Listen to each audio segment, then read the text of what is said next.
Well, it's the first Gridlock alert day of the 2024 calendar year. And guess what I saw earlier? Here at 73rd and 184th Street. The same intersection that had the fatal accident back in August. Now, when the light's going to turn red, what's going to happen is you're going to have people blocking the box. I saw it earlier.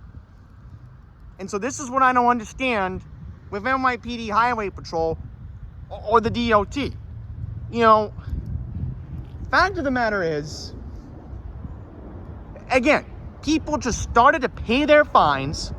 We could get reimbursed for the illegal aliens that have overwhelmed the city. And then also keep in mind that, you know, remember, this is a very highly traveled street. Look at this Nissan for an example. You know what he's doing? He's avoiding 188th Street. He's avoiding Utopia Parkway. No one wants to deal with traffic lights. See these cars coming up ahead? They're smart. They know they might deal with stop signs. Then, you know, oh, I don't want to wait for a traffic light that way or that way. It's a very busy area. But yet you have people who block the intersection when this turns red. So let's see when this turns red. I'm very curious what's going to happen here. Because Eric Adams should be ashamed of himself for not thinking of out-of-the-box ideas to make up for the budget that's due in April. You know what we're at risk of? We are at risk of, yet again, losing Sunday service in our libraries. We are at risk of that next year. We're at risk. Because the mayor can't think about what to do with the budget next year. You think Curtis Lewa would come up with an idea like that? Imagine if I told him that idea. Imagine if I told Curtis, hey, you know, what if we start enforcing lock the box? Make up for the budget. Because I guarantee you, if I was elected next year, first month of my administration, it gets enforced. Same with the speeding cameras.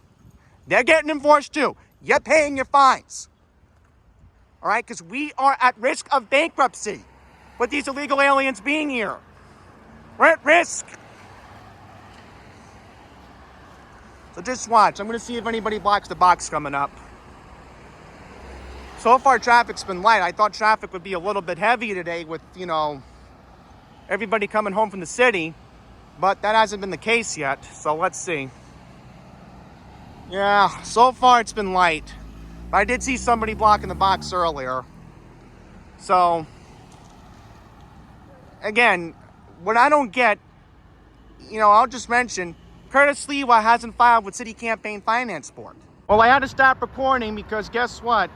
I just saw a cop block the box. I mean, what hypocrisy is that?